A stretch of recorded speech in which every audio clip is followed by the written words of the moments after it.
మా వదిన వెనక నేనుంటాను అంటూ ఆఫీస్లోకి ఎంట్రీ ఇచ్చిన సూరజ్, షాక్లో జోష్న. మరిదంతా ఎలా జరగబోతోంది? అసలు ఏం జరగబోతోంది? తెలుసుకోవాలనుకుంటే వీడియోనైతే చివరి వరకు మిస్ కాకుండా చూసేయండి. మా స్పైసీ అమీలా ఛానల్ సబ్స్క్రైబ్ చేయింకోండి. జోష్న నిజస్వరూపం బయటపడాలని కోరుకునేవాళ్లు వెంటనే మా వీడియోనైతే లైక్ చేసేయండి. దీపకి ఇంగ్లీష్ రాదని, ల్యాప్టాప్లో ఏం చెయ్యలేదని చెప్పేసి ఎగతాళిగా మాట్లాడుతూ నవ్వుతూ ఉంటుంది ఆఫీస్ స్టాఫ్ ముందు. ఇక నేను దగ్గరికి వెళ్ళి తనకంటూ కొన్ని బేసిక్స్ చెప్పాలి కదా అని చెప్పేసి కార్తీక్ ఎంతగా చెప్పినా సరే వినిపించుకోదు జోష్న. ఏమైంది? ఏమైందిరా కార్తీక్? ఏముంది? దీప గురించి నీకు తెలుసు కదా మామయ్యా. దీప ఇదే ఫస్ట్ టైం కదా, పైగా తనకి ఇంగ్లీష్ కూడా రాదు.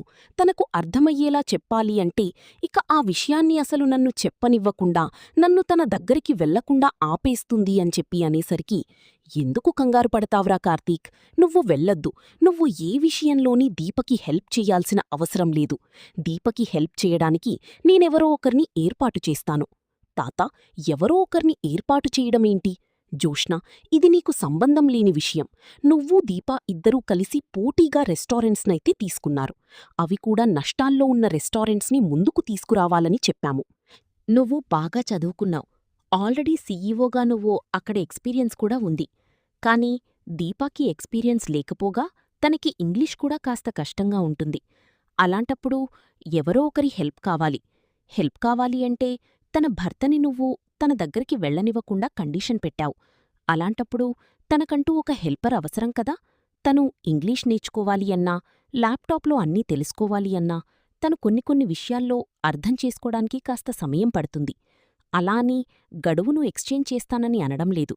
కాకపోతే తనకి హెల్ప్ చేయడానికి ఎవరో ఒకరిని ఏర్పాటు చేస్తానని అంటున్నాను. చెయ్యండి, చెయ్యండి. ఎవ్వరొచ్చినా ఈ జోష్నని ఎవ్వరూ ఎదిరించలేరు. ఈ జోష్నకి ఎదురు నిలబడలేరు.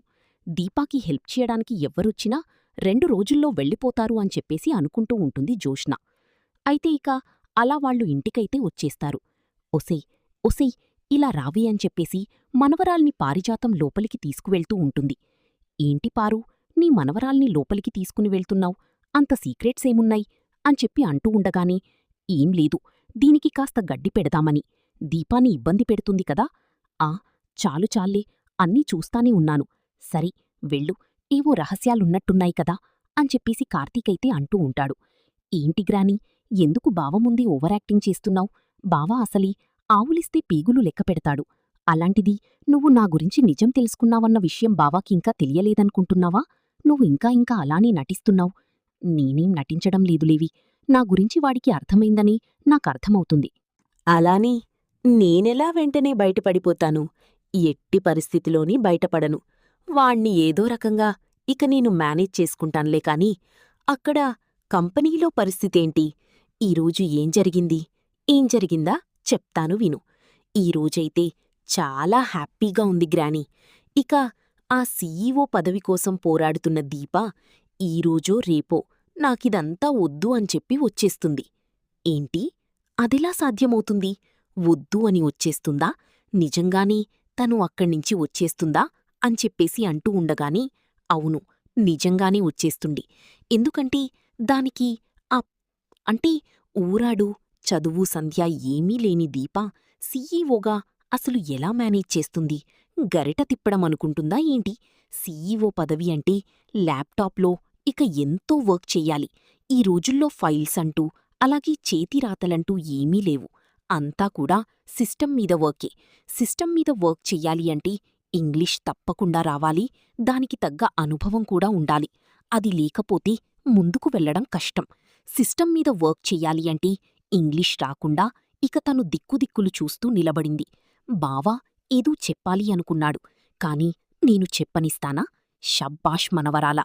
ఇలానే నువ్వు ఎలాగైనా సరే దీప 2 రోజుల్లోనే నువ్వు తప్పుకోమని ఏ నోటితో అయితే వాళ్ళు అన్నారో ఆ నోటితోనే జోష్నే దీనికి కరెక్టని, నేను నా వల్ల కాదు వెళ్ళిపోతున్నానని చెప్పేసి దీప తన నోటివెంట తనే చెప్పేసి ఆ కంపెనీ నుంచి పారిపోయి వచ్చేలా చెయ్యాలి. అలాగే నువ్వే పర్మనెంట్ సీఈఓగా ఉండాలి అని చెప్పేసి అంటూ ఉంటుంది ఇక పారిజాతమైతే. ఈరోగానే అటుగా వెళ్తున్న కార్తీక్ గెస్ట్ రూంలో ఉండడానికి సిద్ధపడ్డాడు కదా. అలా వెళ్తున్న కార్తీక్కి అర్థమైంది, పారు, చాలా తెలివిగా నువ్వు గేమ్ ఆడుతున్నావు. నీ గేమ్ సంగతి నాకు తెలియదనుకుంటున్నావా?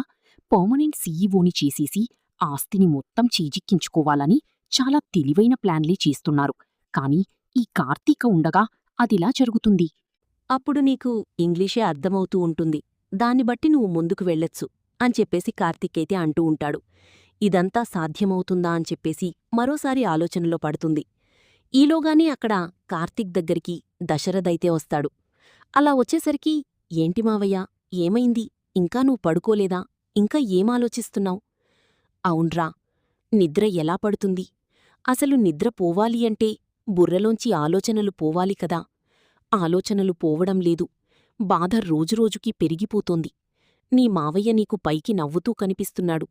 ఇంట్లో జరుగుతున్న సంఘటనలు, నా కూతురుకి జరుగుతున్న అన్యాయం చూస్తుంటే మనసు ఎంతగానో బాధపడుతోంది. జోష్నా రోజురోజుకీ శృతిమించిపోయి రెచ్చిపోతూ మాట్లాడుతోంది. దీపని అవమానిస్తోంది. అసలు దీప గౌరవం పొందవలసిన ప్లేసది.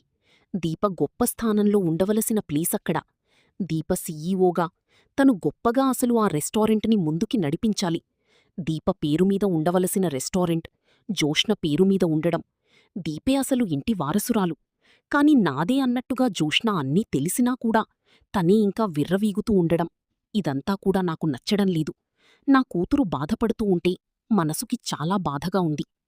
అదేంటి మావయ్యా, కన్నప్రేమ, పెంచిన ప్రేమ అంటూ ఏదేదో మాట్లాడావు కదా, ఇప్పుడేంటి మళ్ళీ అలా అంటున్నావు? నిజమేరా, పెంచిన ప్రేమ గురించి మాట్లాడిన మాట నిజమే. పెంచిన ప్రేమ గొప్పది కాదని నేననడం లేదు. పెంచిన ప్రేమ గొప్పది అని కన్నప్రేమని వదులుకోలేము కదా. తను మా కన్నబిడ్డ, మా ఆస్తికి వారసురాలు. కన్నబిడ్డ కళ్లముందు కష్టపడుతూ ఉంటే ఏ తండ్రికైనా బాధ తప్ప సంతోషం ఎలా ఉంటుంది అని చెప్పేసి అంటూ ఉండగాని, ఈలోగాని అక్కడ సూరజైతే మాత్రం జోష్న చేసిన పనిని తలుచుకుంటూ కోపంతో రగిలిపోతూ ఉంటాడు. అలా కోపంతో రగిలిపోతూ ఉండగానే అవకాశం కోసం ఎదురుచూస్తూ ఉంటాడు. ఈలోగానే ఇక సూరజ్ ఫోన్కి ఒక మెసేజ్ వస్తుంది. హలో బ్రదర్, ఏం చేస్తున్నావ్ అని చెప్పి అంటూ ఉండగాని, ఏముంది, ఏం లేదు బ్రదర్, అంతా నార్మల్. మళ్ళీ నెక్స్టేంటో అని ఆలోచించుకుంటున్నాను. అదేంటి, నెక్స్టేంటని ఆలోచించుకోవడమేంటి? అవును మరి, మీ మేడంగారు నా బ్రతుకు తెరువుని పడగొట్టేశారు కదా, మరి మళ్ళీ మరొకటి వెతుక్కోవాలి కదా. ఓడిపోయిన చోటే గెలవాలి అనే సామెత నీకు తెలుసా? ఎందుకు తెలీదు, నేను కూడా వెతుక్కునేది అదే. ఓడించాలని, బాధపెట్టాలని, అవమానపరచాలని, తప్పు లేకుండా ఇక నా జీవితాన్ని నాశనం చెయ్యాలని చూసిన వ్యక్తిని ఎలా వదిలేస్తాను? పగ, ప్రతీకారం, పంతానికొస్తే డబ్బు ఉందా లేదా అన్నది కూడా నేనాలోచించను. అసలు ఆలోచించే ప్రసక్తే లేదు అని చెప్పేసి సూర్య అయితే అంటూ ఉంటాడు. సరే, నీకొక బంపర్ ఆఫర్ ఇస్తాను అని చెప్పేసి అంటూ ఉండగానే, లేదు, నువ్వు నాకు సహాయం చేయడమేంటి బ్రదర్, తప్పు కదా. నేను మీ నాన్నగారిని కాపాడాను అని చెప్పేసి మీరు నా మీద జాలి చూపించడానికి ప్రయత్నిస్తున్నారా? లేదు, ఇది జాలి చూపించడం కాదు. నీకు వెతుక్కుంటూ వచ్చిన అవకాశమని అనుకో. నువ్వు వెతుక్కుంటూ ఈ అవకాశాన్ని ఇక అందిపుచ్చుకుని వస్తావని అనుకుంటున్నాను అని చెప్పేసి ఒక అద్భుతమైన ప్లానైతే చెప్తాడు కార్తీకైతే. అలా కార్తీక్ మాట్లాడుతూ ఉంటే, బ్రదర్, సూపర్, మంచి అవకాశాన్ని నాకిచ్చావు. ఈ అవకాశాన్ని నేను వదులుకోవడానికి సిద్ధంగా లేను. నువ్వు చెప్పేది నువ్వు చెప్పావు, ఇప్పుడు నేను చేసేది నేను చేస్తాను అని చెప్పేసి సూరజ్ అంటూ ఉంటాడు. ఇలా ఆ రాత్రి గడిచిపోతుంది. ఇక మర్నాడు అందరూ కూడా ఆఫీస్కైతే వెళ్ళిపోతారు. ఏంటి, కంపెనీకి సీఈఓ అయిపోదామని మళ్ళీ బాగానే రెడీ అయిపోయినట్టున్నావే నువ్వు? ల్యాప్టాప్లో అదే జీమెయిల్ ఓపెన్ చేయగలవా? అలాగే అందులో ఉన్న ఫైల్స్ అన్నీ నువ్వు చూసి ఇక రెస్టారెంట్ని ముందుకు తీసుకొని వెళ్ళగలవా నువ్వు? నీ వల్ల అవుతుందా? ఇంగ్లీష్లో ఏబీసీడీలు రాని నువ్వు సిస్టమ్ని ఎలా రన్ చేయగలవు అని చెప్పేసి ఎగతాళిగా మాట్లాడుతూ ఉంటుంది. దీప కూడా కాస్త టెన్షన్ పడుతూనే ఉంటుంది. కాని ఆఫీస్కైతే వెళ్ళిపోతారు. ఇద్దరు కూడా ఎవరి సీట్లో వాళ్లు కూర్చొని ఉంటారు. మరొకసారి ఇక అక్కడికి మేనేజరొచ్చి, మేడం, సిస్టంలో మీరు అన్నీ ఎక్కించుకున్నారా? ఫైల్స్ అవన్నీ కూడా మీరు చెక్ చేసుకుంటారా అని చెప్పేసి అడుగుతూ ఉంటాడు. మరొకసారి దీపవైపు చూసి నవ్వుతూ ఉంటుంది ఇక జోష్న అయితే. ఇక కార్తీకు అలా చూస్తూ ఉండిపోతాడు. ఈలోగానే ఇక అక్కడికి నేనొస్తున్నాను ఉండండి అంటూ ఒక గొంతైతే వినిపిస్తుంది. ఏంటి, ఎవరు అని చెప్పేసి అటు తిరిగి చూసేసరికి అక్కడ సూరజ్ కనిపిస్తాడు. వీడా, వీడెందుకొచ్చాడిక్కడికి అని చెప్పేసి అనుకుంటూ షాకై చూస్తూ ఉంటుంది. వదినా నేనొస్తున్నాను ఉండండి అని చెప్పేసి అంటూ ఉండగా, వదినా వీడికి దీప వదునా ఏంటి? ఏంటి దీప వదున అవడమేంటి? మరి నేను బ్రదర్నైతే దీప వదునే అవుతుంది కదా? ఇదెక్కడ కొత్త బంధం మీ ఇద్దరికీ? వీడెప్పుడు పరిచయం? అది పెద్ద కథలే. అయినా నీకు తెలియని కథేం కాదుగా. మా నాన్నని కాపాడిన ప్రాణదాత సూరజ్. నన్ను బ్రదరని పిలుస్తాడు. అలాగే దీపని వదునా అనంటున్నాడు. ఏంటి సూరజ్ ఇలా వచ్చావేంటి? అది మా వదునకు సహాయం చెయ్యడానికి. ఏంటి మీ వదున? నువ్వు ప్రాణాలు కాపాడినంత మాత్రాన దీప వదున అయిపోతుందా? ఏంటి వదున కాకూడదా? అన్నయ్య భార్య వదునే అవుతుంది. నేను మా వదునకి తోడుగా నిలబడడానికి వచ్చాను. ఇక్కడ మా వదిన కాస్త ఇంగ్లీష్లో ఇబ్బంది పడుతుంది కదా, సిస్టమ్ ముందు తనకి కాస్త కష్టంగా ఉంది. సిస్టంలో ఏమేమీ ఎలా నేర్పించాలో, అందులో ఎలాంటి మెలకువలుంటాయో, ఇప్పుడు ఈ ఫైల్స్, అలాగే ఆఫీస్కి సంబంధించిన విషయాలు, ఇవన్నీ కూడా మా వదినకి అర్థమయ్యేలా చెప్పాలి కదా. మా అన్నయ్య పాపం వేరే జాబ్లో బిజీగా ఉన్నారు. అందుకని నేను నేర్పించడానికి వచ్చాను. ఈ కొత్త బంధాలు, బంధుత్వాలు ఇక్కడ పనికిరావు. నోరు మూసుకుని ఇక్కడ్నించి వెళ్ళొచ్చు. లేకపోతే నా సంగతి తెలుసుకదా. ఏంటి జోష్నా, అతన్ని ఎందుకు వెళ్ళమంటున్నావ్?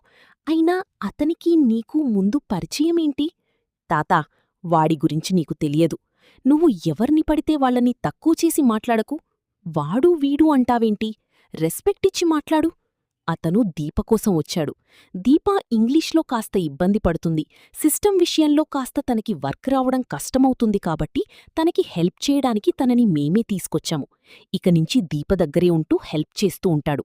నీకు కార్తీక్ ఎలా హెల్ప్ చేస్తున్నాడో అలాగే దీపకి తను హెల్ప్ చేస్తూ ఉంటాడు. ఏంటి, బండిమీద ఫ్రూట్సు, అలాగే జ్యూసు అమ్ముకునే ఇతను రోడ్ల పక్కన జ్యూసులు తీసుకుని బ్రతికే వీడేం హెల్ప్ చేస్తాడిక? అలాగే ఈవిడగారికిలాగే వీడుకూడా ఏమీ రాని వేలిముద్రలాగే కనిపిస్తున్నాడు కదా. సరే నీకెందుకు, వచ్చో రాదో ఎలాగో వాళ్ల తంటాలు వాళ్లు పడతారు. కాని ఇకనించి ఇక్కడే ఉంటాడు. తను దీపకి సపోర్టుగా ఉంటాడు. వస్తే రెస్టారెంటు ముందుకు తీసుకుని వెళతారు గొప్పగా. రాకపోతే ఊడిపోయి వెనక్కి వెళతారు. అది వాళ్ల టాయిస్, వాళ్ల ఇష్టం.